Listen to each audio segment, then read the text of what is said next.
Ya empiezo a pelarte entonces. Yeah, well, you ready? I'm ready, dog. How does this feel compared to the first one? It feels better. It feels better? It feels like I'm doing like a house call. Yeah, you feel like you're in your zone? Yeah, it's more like relaxed. So listen, what I want to know is how did you even start cutting hair? How did I start cutting hair? Yeah. Bro, I started cutting hair like at 14 years old. I used to like going to the barbershop.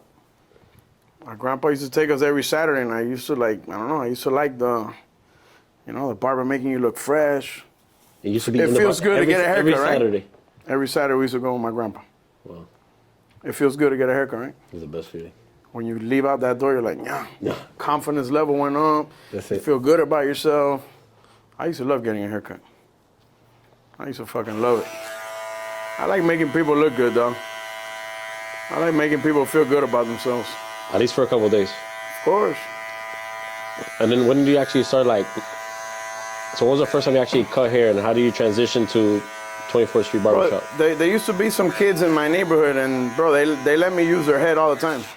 I practiced with those guys. For free? Yeah, for free. First I used to tape them up.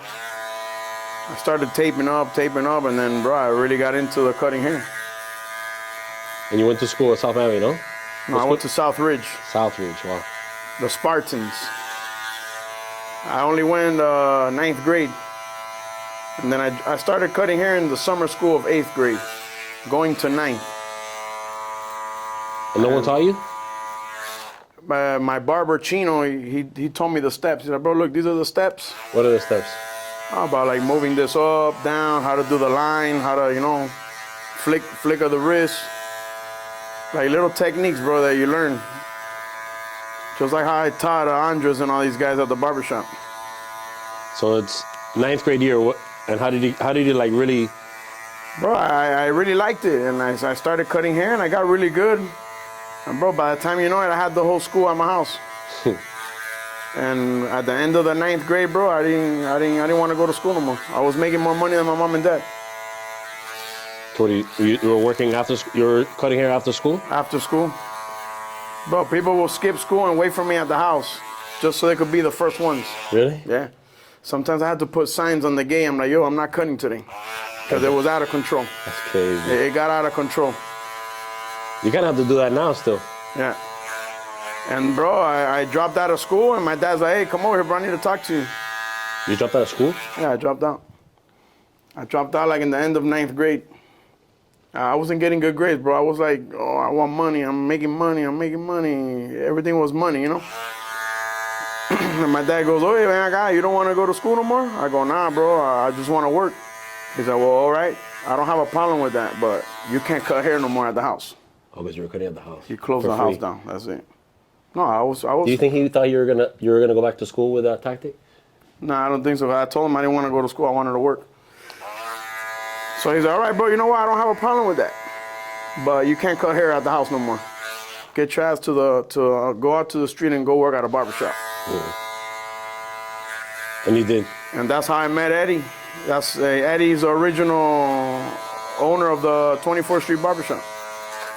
I knew his cousin, and his cousin was like, oh, hey, my cousin just opened up a barbershop here on Coral Way in 66, and we need barbers. And at the time, bro, I was lost. I'm like, coño, my dad just kicked me out of the house. I can't cut hair no more at the house. So I went to the barbershop. So it kind of worked out perfectly. It worked out perfect, bro. And then I ended up buying the shop off of Eddie, and here we are, dog. 24 years later. Talking about 24. Why didn't you change the name? Because you're not on 24th Street. I wanted to keep the name. I wanted to keep the name because of Eddie. Wow. I wanted to keep the 24th Street. For him. And everybody knew already, about the barbershop. So I was always wondering, like, you're like on what, 20th Street? We're on 20th and 57th Ave. Right down the block from Duffy's Tavern. I told you that Wayne was on the podcast, huh? I saw it. Wayne's cool people, man. The whole family goes to the barbershop. The wife, the kids, el suegro. The more that I cut my hair there, the more people that I realize that cut their hair at the barbershop. A lot of people go to the shop. I mean, the barbershop's been around for a while. How long you been at that location? That location, we've been there 10 years. What do you think is the craziest story that you've had being a barber? Like the craziest story of what that's happened at the barbershop? Yeah. Because I feel like every time I go to the barbershop, there's like somebody crazy in there. Like there's always the days that something's kind of like, it's chill, pero siempre hay alguien ahí, bro. There's always like. Oh, you're gonna see characters every day at the barbershop. And bro, one of my craziest moments at the barbershop was a guy pulling a gun out on somebody else. At the barbershop? At the barbershop. I guess they had beef from back in the days, and I'm cutting the guy, and then the other guy's walking into the door, and he just got up out of nowhere. Ran to the door, punched the guy in the face. The guy pulled out a gun. I had to get in the middle. You killed him? No, he didn't kill him. I got in the way, bro. If I wouldn't have gotten in the way, I think he would have shot the guy. I saved both of those guys' life that day. One would have been dead, and the other one would have been in jail. Because you always talk about being like a psychologist, Yeah, everybody, they go over there and vent, bro. A lot of people vent to you. How do you deal with that? I'm okay with it, man.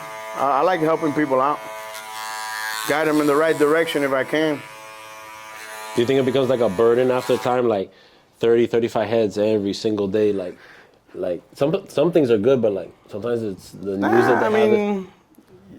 I like what I do, bro. I like what I do, and you're always positive. I was telling everybody, you're the most positive person. Always positive, bro. Never with the negative. I feel like barbers are usually positive people. I mean, you have to, bro. You see a lot of people every week.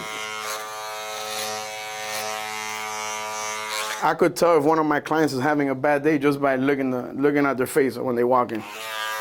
I already like, oh, what's up, bro? You look like you ain't having a good day today. And you ask them?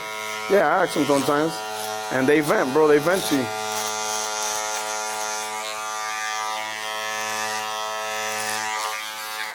How do you think it is running a business there? Because one thing is being a barber. Another thing is kind of like running a business. Because I don't think that like 15-year-old Jesus was thinking about running a barbershop. I never thought I would own a barbershop. All this just came to me. It just happened, bro. I didn't plan for this. It just came to me. I worked with Eddie for like 4 years, and he decided to sell the barbershop. He was like, oh, Jesus, bro, I see you here every day. You close the shop, you open it for me, you collect all the money from all the barbers. Why don't you buy it? But I feel like you said like it comes to you, but I kind of feel like sometimes it's kind of like born in you, to be honest with you. Because it's not for everybody. You have to not everybody could be an owner. Or a leader. Because you weren't opening the shop and closing the shop thinking you were gonna own it. Never. It just was born. Like it's just something that's innate to you. It just happened, bro. And you can't own a shop if you're not willing to do that. Exactly. That's what I see about you. You gotta like it, bro. You gotta like it. You gotta take care of everything. It's not for everybody. Some people just want to go cut hair and that's it and leave. I gotta worry about cleaning the whole shop. I gotta make sure the barbers do a good job on other people. Your name and reputation's on the line. Do you actually worry about that? Because everybody has their own clientele. Do you check on other barbers? Sometimes. I have a good crew, bro. I really can't say nothing about my crew. I'm blessed, bro. I'm blessed to have those guys with me. I treat them good too. They're not gonna get that love anywhere else in no other barbershop, I'll tell you that.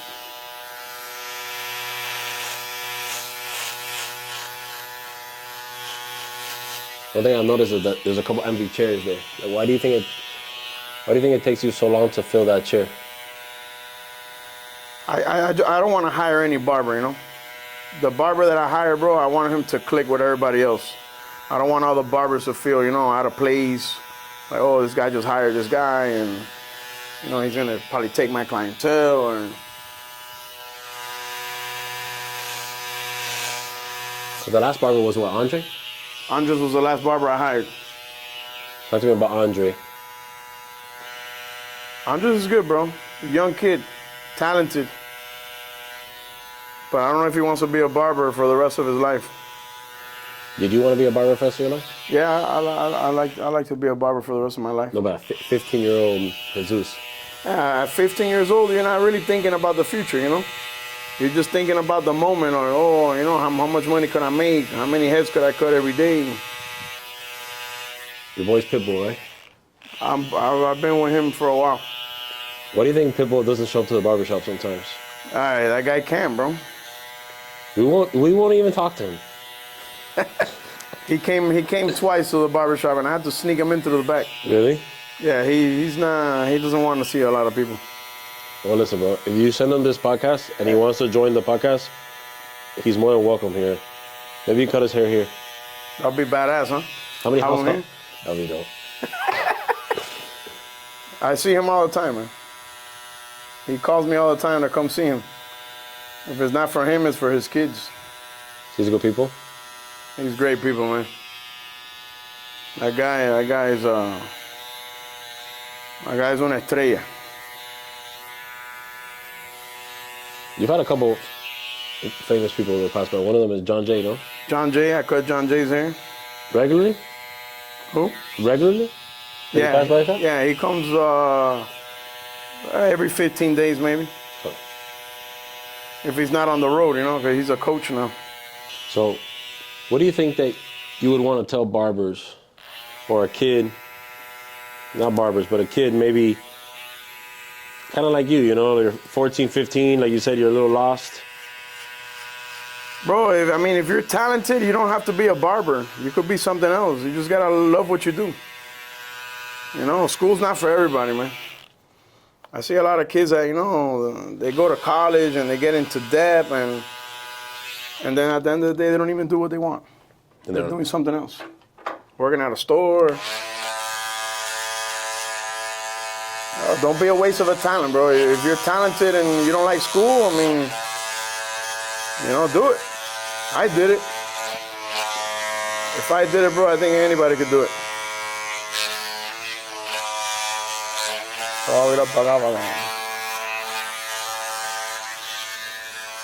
So talk to me about when you're actually cutting hair. You did the right side first and then you do the left side, or what's your? I like working on one side first, and then I'll come here and work on the other side. Always. That's how I like it. Some other barbers do it different, They go all the way around and they come back around and go all the way around. It's better like that, bro. You don't get dizzy on the chair if I've been spinning you left and right, left and right, left and right. You don't think so? Yeah, it's kind of like being at the dentist. Exactly. They make their rounds on. The dentist more, you're just there sitting down with your mouth open.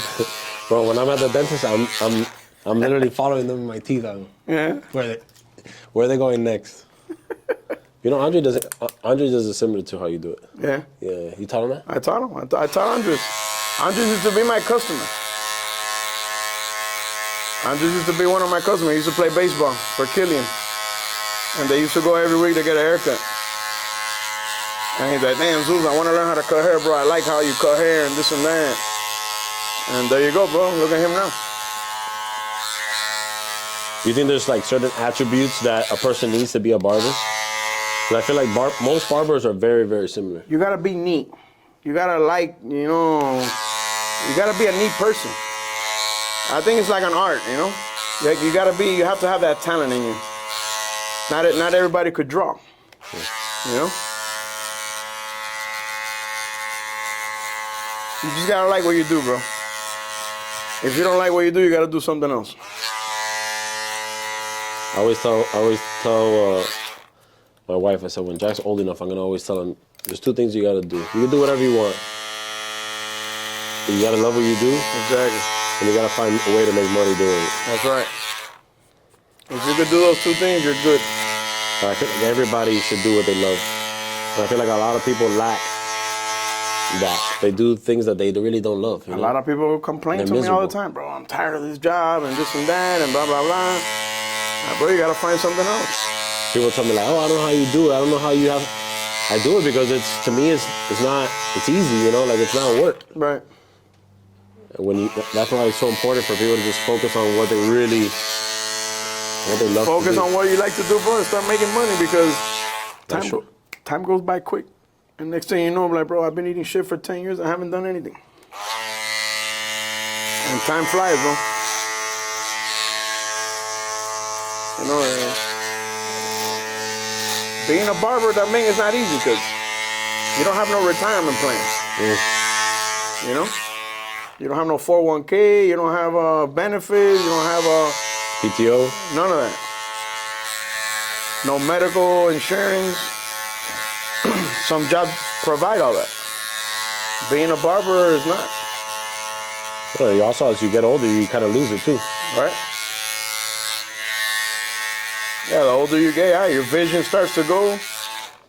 You know, you start getting pain here and there. I actually didn't think about that. Yeah, bro. Because you could run a business. I can run a business, but yeah, when I'm 50 years old, it kind of runs itself. Like, at 50 years old, yeah. You make money while you sleep. How do you plan for that? How are you planning for your future? Bro, my future is how many properties I'm gonna have when I get old. Do you have any properties now? I got like 3. You know, rental properties. Trying to get more. Hopefully the market crashes and we could buy more properties. It depends who gets elected. Now we're gonna talk about politics. You talk politics with your clients? What don't you talk about with your They clients? say in the barbershop you shouldn't talk about politics or religion. I think that's everywhere. But I talk politics. Yeah? Yeah. To whoever wants, you know. Yeah. But I don't know, man. We're in bad shape right now with this country. Hopefully we could turn it around. I think everybody can agree to that. It doesn't matter who you vote for. Doesn't matter. Who circulates the money and who has us the safest. That's what we got to think about. If they're hurting our pockets, bro, we can't vote for those people. How's your barbershop now and your business compared to, let's say, 4 years ago? It's very, very better. Very, very good. Bro, look. Good or bad? In 2008, when the market crashed, people lost their jobs. They lost a lot of things. And, bro, in the barbershop, no matter how bad the economy is, you got to come get a haircut. No matter how bad the situation You want to look good. You have to look good. You know, you're broke, but you got a nice haircut. At least you could go out, you know, and probably catch something in the street. You know? I know. It's the truth, bro. That's the truth, brother. But like you said, there's no feeling of getting a haircut. You leave there fresh. You feel like you walk Your in like self-esteem just comes up. you walk in like bro. kind of like, but when you leave like You're depressed. you leave with and your shit, chest like, up. fuck. You're like, damn, all I needed was a haircut. Incredible, huh? It's incredible, bro. I know how it feels, bro. I used to go to the barbershop until I got, you know, I went You think bald. that played a role in you wanting to actually be a barber and how it changed people? Because one thing is actually cutting hair. Because for us as a construction company, I love what I do. I think I'm good at what I do. But it's like the feeling of like when we finish a project and the people walk in and they're like amazed. That's what I fiend. Right. I don't fiend the process. I hate the process. The client hates it and we hate it. But we're focused at the end goal and how it makes us feel that it makes it worth it. And at the end is amazing. When you see your finished product, you see the smile on the customer's face, it feels good. Kind of like, you know, cutting somebody's hair. It's like going through labor. Exactly. Yeah, when nobody remembers the labor pains, they just see that baby. Exactly. You forget about the pain and all you see is the baby coming out. You're like, wow, amazing. What a blessing. Challenges. Because I feel like everybody faces their challenges. You think as a barber and as an owner of a barbershop, you face... Yeah, you have challenges all the time. You know? You don't know who's going to walk into that door. You might get a little 2-year-old kid that hates to get a haircut. How did Jack do that today? They rejected from a bunch of barbershops. I like cutting kids, man. How did Jack do today? You saw Jack today? Yeah. How did he do? I didn't cut him. I think Andres cut him. Yeah, he did. He did good, bro. He loves the lollipops. Everybody does. I love the lollipop. Andres put on some cartoons for him, and that's it. He was like in heaven, bro. I wish all the kids were like that. Can't get lucky. You like cutting kids? It's like they say I'm the dog whisperer of kids. You gotta go quick though. Yeah, you gotta be quick, bro. The key to cutting a kid is not trying to hurt him or cutting him or scratching him, because once you do that, bro, the first time, they'll hate you for life. What's that key, man? What do you think it takes to not scratch them? And do you think it's equipment? You think it's you? You gotta be gentle. Gentle to the touch. If he moves, your reflex gotta be quick too. There's a lot of challenges, bro. Everybody there essentially has like their own business, no? Because there's some barbers that have like they pay employees. You do it like that per hour? Or? Everybody in my barbershops, they're their own owner. I rent them the chair. Everybody has a key to the barbershop. You got your own hours. You got your own everything. You know? No pressure. Yo, these white hairs are mine? Yeah, bro. I brought just for men. If you want, we'll just touch it up. What do you think sets your barbershop apart? From others? Yeah, from others. Because you were saying like, at the beginning you were saying like, oh, nobody, like, you were talking about your employees in that case where you're like, nobody treats our employees, or they won't be treated Bro, like that. I got cheap brand. I mean, I don't put pressure on none of them. And I pick out my barbers, bro. They care about the people that come into the shop. You know, there's some barbers that really don't care about anything, you know? I got a good crew. I can't complain. I guess that's what makes me different from other barbershops, bro. It's like a family barbershop. It is a family barbershop. You got the moms go in there with all the kids. You got the dads go in there with the kids. I love this shit, bro. And your wife's always at the shop, no? My wife is a cosmetologist. She's there full time like me. How's her like support been through this whole thing? Oh, my wife's the best, bro. She never tells me no. She agrees with everything. Whatever I want to do, she's like, go ahead, go for it. She's always encouraging you. She trusts me, you know? I think that's a good part of being successful, you know, having a good partner next to you. Like they say, like every successful entrepreneur has a supportive or a supportive spouse at the house. I mean, you want somebody to help you out, not take away from you. What's crazy to me, honestly, is that she's at the barbershop. But sometimes it's because you can have somebody there and they like kind of be driving you crazy all day, or right. But she's doing her thing, you're doing your thing. Exactly. And most people probably don't even know that you guys are even. You guys talk about that? Barely. No. But she's focused too in her business. She's focused, really focused. It's like I'm in my world and she's in her own world over there. And a lot of people don't even think that's my wife. Do people ever say anything about her? Nah, not really. I mean, they start a fight though. You're like, yo, chill, dog. That's my girl. Chill. I was thinking about the other day. I was like, bro, I hope nobody ever says anything. You're like, I was saying, like, you're always, I don't know, always in a good mood. You have bad days? I mean, I have bad days, but I don't want to bring that into the barbershop, you know? You know, I blew a motor on the boat or something, you know, I keep that to myself. But now you're not talking to the viewer, you're talking to me. How do you, like today I woke up and I had the worst morning, bro. Worst morning, bro. But why? Why was it the worst morning? Bro, I woke up, bro, I had already like 10 missed calls. The people in the field couldn't get in. A client was already complaining.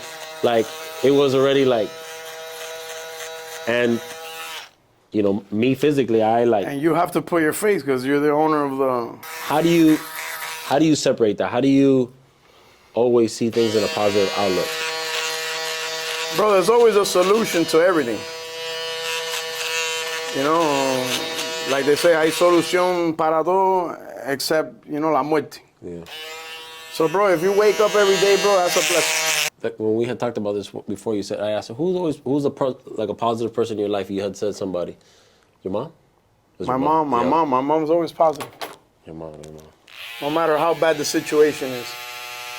Mijo, no te preocupes, que todo va a estar bien. Todo tiene solución. Cógelo suave. Nah, she's good, bro. I love my mom. Is your parents still alive, both of them? Both of them are still alive. Yeah. What does your dad tell you? My dad? You ever talk to him about I like... never knew you were gonna be a barber. Yeah, I told you. I was literally telling you. Nah, they're proud of me, bro. I've never asked them for anything. How long do you think after 15-year-old Jesus that dropped out of high school that your dad saw like, oh, this kid? He saw that I was organized, bro, and I never asked him for nothing. I had my own money, did my own stuff. I had my daughter at 17 years old. Oh, yeah, the daughter. I had a little apartment. Then we bought a house. And my dad's like, coño, chamaco este, I don't gotta help him in nothing. I love this guy. How was it having a kid early? Bro, having a kid young it was tough. Yeah, you missed out a lot, bro. All my friends were out partying and stuff. I was, taking care of the baby. But now she's 22. And all my boys are having kids now. And I'm like, oh, what's up? Where we're gonna go party at? Oh, I can't go out. So I sacrifice a lot, bro, young, but I don't regret anything. I'm glad that I had them young.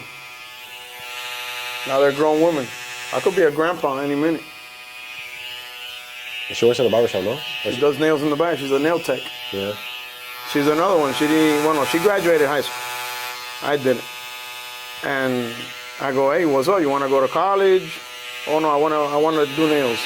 She likes art. She's always liked to draw and paint. Shout out to Spicy Nails. She's good, bro. You proud of her? I'm really proud of her. I'm really proud of her. Really proud of my daughters. How's your boat? The boat's good. The engine's I haven't had time to take it out, bro. The weather sucked. Thursday, Friday was beautiful. I couldn't go. I was stuck at the barbershop. And then the weekend comes around and can't do anything. You're the owner of the barbershop. You can do whatever you want, no? Nah. Sometimes the owner works harder than everybody else. So they say. A lot of people depend on me, man. So, you gotta do it. You gotta work hard now so later you could, sit back and relax. Yeah, I'm waiting for that day. I'm waiting for that day. Hopefully it comes soon. Do you? I feel like one day you're gonna wake up and you'll be like, nah, I gotta go back to the barber. I gotta go back to the barbershop. Be 75 years old cutting hair. Go at 3D. Go at 3D everywhere. So what are you doing back there? I didn't even ask you what you're even cutting. I already cut your hair. Yeah, I'm gonna cut the top, and if you want me to give you that logo, I could do it. Do it. I think you should do it. You think you got Hopefully I don't mess it up. If we mess it up, we're gonna have to. We'll do a high fade.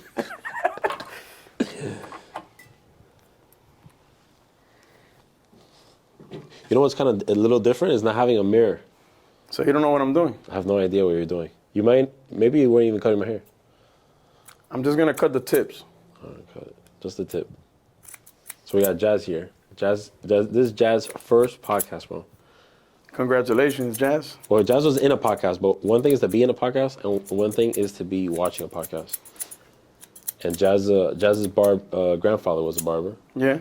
Yeah. Yeah, he was telling me earlier. His dad was a barber. They actually had a barbershop in the house he grew up in. Oh, yeah? And Jazz used to, the same way, I used to be pressure cleaning and like fixing, I remember going to college and fixing things in their dorm. And I was making money doing that, and he was making money giving people haircuts. Every single person. Friday night, the line out Full the door, house. Full house, dale. Jazz is cutting everybody's hair. And he's cut my hair a couple times. We should show those pics, B. Yeah. Yeah. But like you said, like it was your grandfather, you know? Like if it wasn't for your grandfather. He used to take us all, bro. Me and my cousins. Every Saturday morning, we used to go to the barbershop. Why do you think he did that? I don't know, bro. He wanted us to look good, you know? Was he a barber? No, he wasn't a barber. But he liked it. Yeah, he liked getting a haircut every Saturday morning. You go over there and you start talking about sports and this and what happened last night in the neighborhood, and you hear everything at the barbershop. You do. Sometimes good and bad. Because sometimes there's some barbershops that's like, sometimes we want to just go in there and just get a haircut And get out. Get out. You don't want to hear all the BS going on. Yeah, it depends. That's what I like about your barbershop, to be honest with you. I've never ever felt uncomfortable in there. I always want to like. You feel like you're at home, right? Yeah, I feel I'm at home. You don't feel no pressure in there. Yeah. That's what I like. I want everybody to feel like that.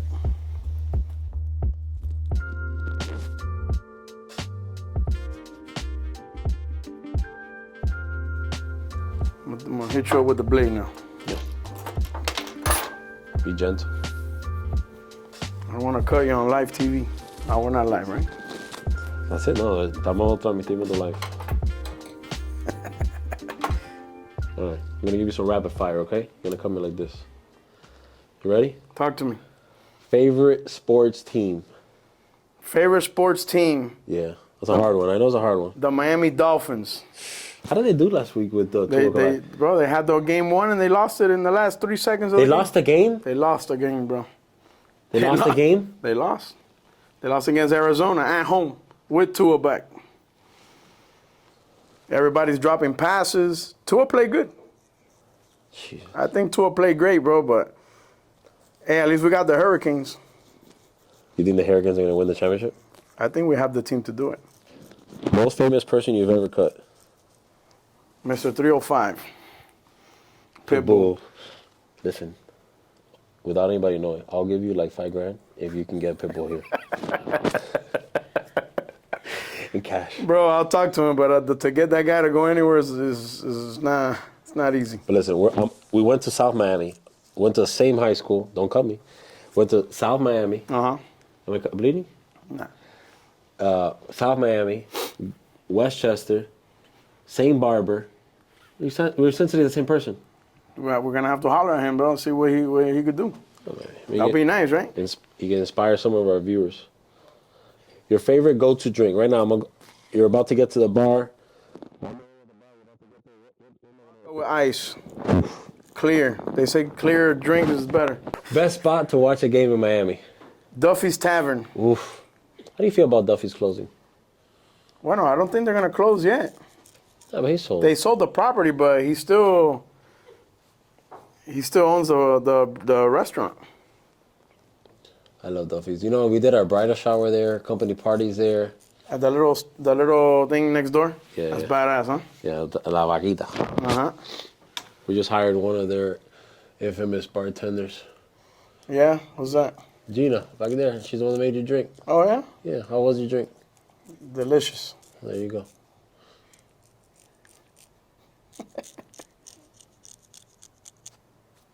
If you're on your boat with your family, you want to watch the sunrise or the sunset? Sunrise. I'm an early bird. You think the family will wake up early? They always wake up early. They don't got no other choice. If not, they get left behind. Oh, do you take them?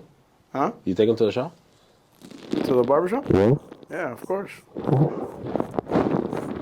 One, the little one does eyelashes, so she got her own car. She got her own schedule. What's your favorite haircut to do? The fade? Fade. Yeah. 2 on top and the skin on the side. We should have done that. We'll do that haircut like in 15 minutes or even faster. We should have done that. A lot of people wouldn't have been happy, but I don't think you'll have the balls to do that. I don't think so either, bro.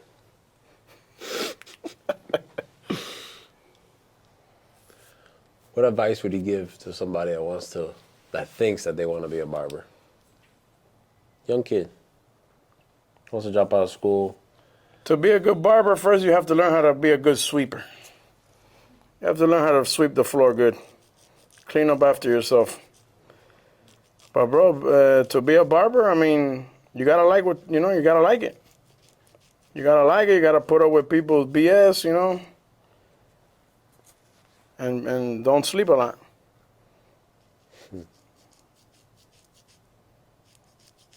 Te corté la cara, people. I know, I felt it. Scarface, they're gonna call you now. Because that's who does a podcast getting a haircut. Because one thing is like the Vic Blends. Like, have you seen that guy's podcast?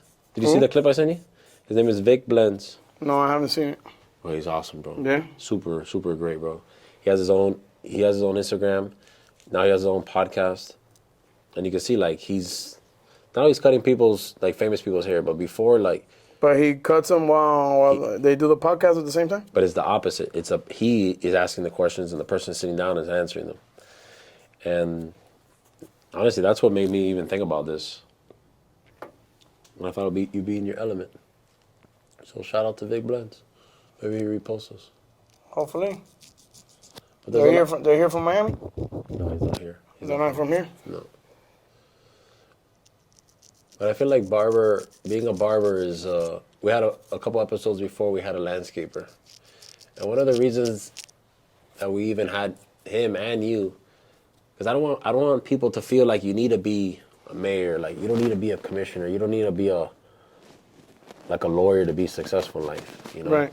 You don't need to have your own. You don't have to have your own business to be successful. And you can be, I don't know, just a normal person just doing good things. And I feel like being good and being consistent is extremely underrated. Consistency is the key. Well, who cuts the barbers here? They do it themselves. Really? Sometimes I'll cut Andres. Jose will cut Javier. Javier will cut Jose. We take turns. You know, everybody, I tell them, bro, I gotta look good, bro. I gotta, cut your own hair. So who cuts your hair? No, me, no. I don't have hair, bro. I shave it. You do your own beard and you shave your head. Yeah, that's it. How's that Cuban phrase, like cuchillo palo, something like that? What is it? En la casa del herrero, cuchillo palo. Exactly. You have all the tools to do whatever you want, but you have un cuchillo palo. But you're an Iron Man. It's usually how it is. Like whatever. Like my dad's a jeweler, but my dad has no jewelry. No jewelry? Zero. He has his ring, which mine's Where's his shop at? in the seaboard. That would design or what? Do it. Life's so short, bro. Life's so short, bro. You can literally die tomorrow. You could die tomorrow, right? Yeah. You never know.